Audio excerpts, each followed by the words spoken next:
Bonjour et bonsoir à tous et à toutes, et est-ce que vous connaissez Steven Universe? Canard, est-ce que tu connais Steven Universe? Non. Mais c'est une super intro, merci Canard. Steven Universe, c'est l'histoire d'un jeune garçon, Steven Universe, I swear that's not his real name. qui est élevé par trois mystérieux personnages appartenant à la race des gemmes, des créatures magiques qui combattent toutes sortes de monstres mettant la Terre en danger. Arrive un problème.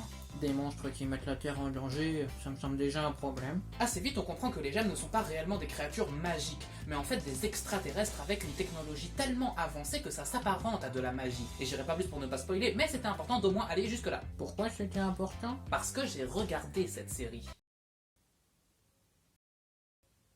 Et j'ai beaucoup aimé. Et je suis pas le seul parce qu'il y a de très nombreux fans de cette série, et il y a de quoi. Mais le seul problème c'est que j'ai vraiment aimé cette histoire, ce monde, cette mythologie. Et au bout de 2 longues semaines de visionnage, 2 semaines pour visionner 6 saisons et un film, j'ai ressenti une sorte de manque. J'avais besoin de retourner dans cet univers, de renouer avec cette ambiance, d'être à nouveau passionné par cette histoire. Alors j'ai regardé des vidéos, j'ai réécouté les chansons, j'ai rêvé de cette série, et finalement j'ai commencé à imaginer un jeu de rôle en me disant que de juste écrire les 1000 idées que j'avais en tête, et ben ça me calmerait et me permettrait de passer à autre chose. Arrive un autre problème. Au final, ça m'a juste amené à encore plus développer l'univers de ce jeu, avec d'autres inspirations, d'autres points de vue, et donc j'ai fini par rédiger un livre en me disant que cette fois-ci, ça allait calmer l'inspiration.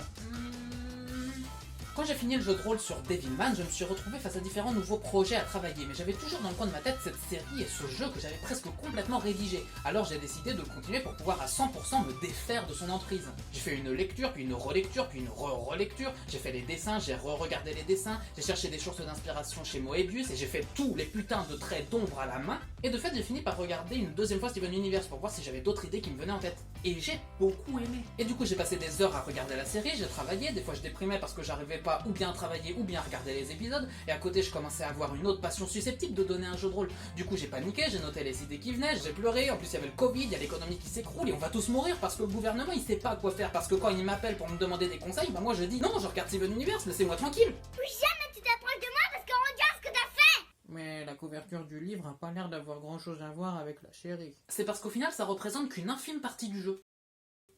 Je peux lancer le générique? Tu le peux.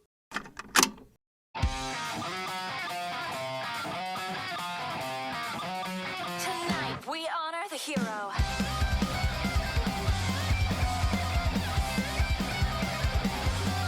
Tonight they'll don their masks, the kids that tear it down, and all the scheming lies will soon evoke the end. Turn up the temperature, enjoy that golden taste, give it some flavor, flavor, flavor. Let's drive them crazy, return to the yesterday we cast away. Let's drive them crazy, we'll overrun the point of no return. I know. Let's drive them crazy, till you find your vendettas futile. So throw away that ego. Have you gone crazy? Call out to me, come on again, again. Are you ready to respect the hero? Aujourd'hui, nous allons donc nous plonger dans la science fantasy. La science fantasy est un genre que j'apprécie tout particulièrement. Mélange de la science-fiction qui nous donne un univers à la technologie futuriste et de la fantasy qui amène la magie. Est-ce que tu pourrais aussi définir livre au cas où des gens sauraient pas ce que c'est? Au final, la science fantasy nous propose un univers où la technologie et la magie cohabitent. Dans l'art, j'aime énormément l'usage du surnaturel pour faire du poétique. Un roi avare qui change en or tout ce qu'il touche, une princesse empoisonnée par une pomme et sauvée par un baiser d'amour, ou même des choses purement visuelles. Un château recouvert de ronces et où tout le monde est endormi, une femme qui se change en cygne, une putain de hippie qui a les cheveux tellement longs qui mesurent la taille d'une tour. Mais j'aime encore plus quand cette poésie vient d'un élément futuriste plutôt que magique. C'est ce qui m'a beaucoup plu dans Steven Universe. Même si on parle parfois de magie, l'origine de science-fiction des gemmes est absolument indéniable.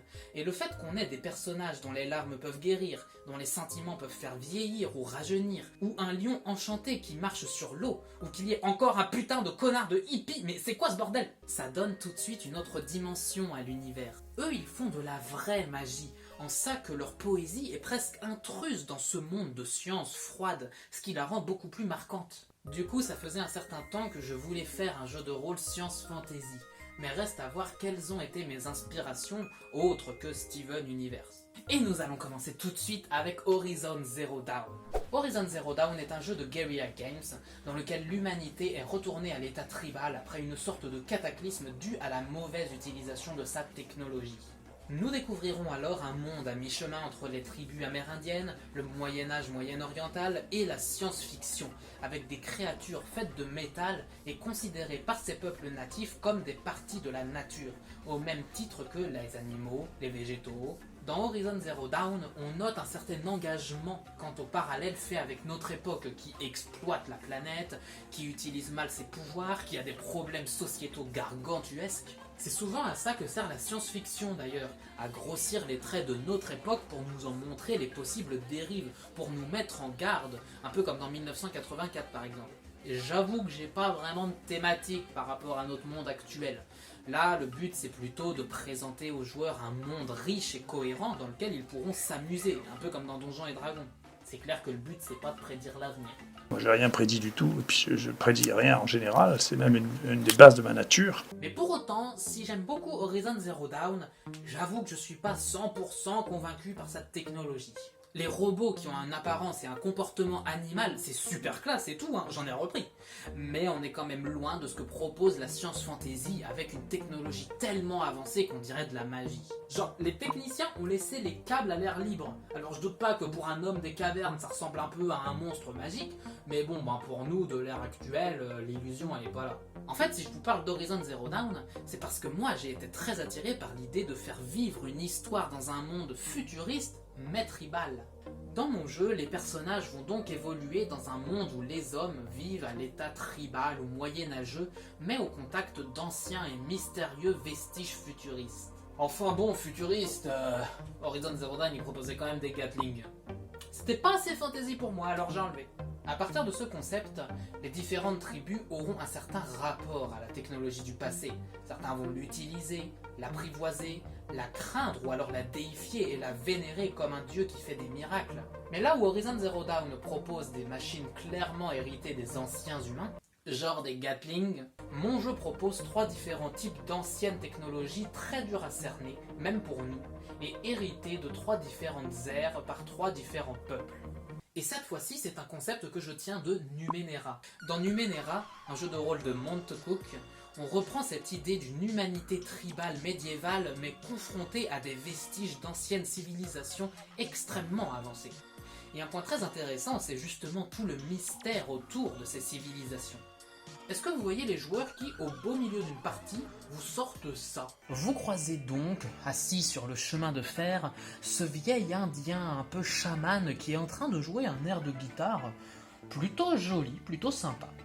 Qu'est-ce que vous... Et ça, le livre des règles, il dit que c'est pas possible. Et que vous répondez ça. Mais ferme ta... C'est bien vu ça. Effectivement, c'est un petit peu suspect. Faudrait peut-être enquêter là-dessus. Enculé. Et c'est à peu près le mot d'ordre dans mon jeu. C'est pas possible, c'est pas expliqué, sûrement qu'il y a une raison, maintenant faut la trouver. Par exemple, comment ça se fait que les humains de cette ère hyper lointaine, ils aient la même apparence qu'aujourd'hui? Genre, l'évolution des espèces, ça aurait dû changer de 3 trucs. Alors qu'est-ce qui s'est passé? Et c'est qui toutes ces anciennes civilisations? C'était quoi leur rapport entre elles? Et c'était quoi leur rapport aux humains? Est-ce que c'était des humains?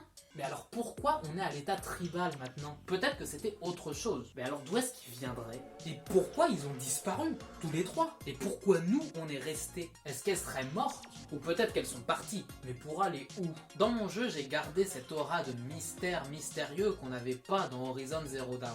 C'est à un tel point que pour seule présentation du passé des anciennes civilisations, j'ai directement dessiné leurs fresques et imageries pour que les joueurs et les maîtres du jeu puissent en faire leur propre interprétation. Ça, plus tout un tas d'objets et de lieux à découvrir et qu'on n'est pas sûr d'interpréter comme il faut. Genre vous imaginez si on présentait des aiguilles à tricoter à un homme préhistorique? C'est pas dit qu'ils comprennent tout de suite à quoi ça sert. Mais là où Numenera allait vraiment nous perdre avec des tonnes et des tonnes d'anciennes civilisations, moi j'ai décidé de limiter ces ères à 3 types. Les vestiges de l'ère de métal, qui ressemblent vaguement à Horizon Zero Dawn, l'ère de cristal, où la technologie prend l'apparence de pierres précieuses plus ou moins comme dans Steven Universe, et les vestiges de l'ère de l'essence, où j'ai pété un câble. Au commencement, j'ai pensé l'ère de l'essence comme un monde de vestiges évoquant Mushishi. L'ère de l'essence désigne la civilisation ayant développé sa technologie au travers des êtres vivants, en faisant des OGM aussi utiles et performants que des ordinateurs. J'ai jamais changé de nom au final. Je voulais changer de nom, l'ère de l'essence, et puis j'ai pas trouvé. On a des animaux qui peuvent faire léviter des objets en les touchant, des arbres qui poussent pour former des bâtiments entiers avec leurs salles et fenêtres incluses dans leurs ADN. Mushishi nous présentait un monde avec des créatures surnaturelles évoquant des fantômes, des sortes d'esprits qui sont pourtant bien inscrits dans le règne animal. Et j'avais déjà commencé à travailler dessus. J'avais fait une liste de reliques, une liste de lieux, et puis il y a eu le Japon. Il y a quelque temps, j'ai découvert un artiste vraiment merveilleux, avec un monde très intéressant et une imagerie très percutante. Et je ne sais pas trop par quel moyen, mais j'ai fini par décider de mélanger son monde au mien. Ce qui fait qu'au milieu des robots et des cristaux magiques, on a Takashi Murakami. Takashi Murakami? Takashi Murakami. D'accord. Et donc, non, bien sûr, voilà les images, Takashi Murakami, c'est ça.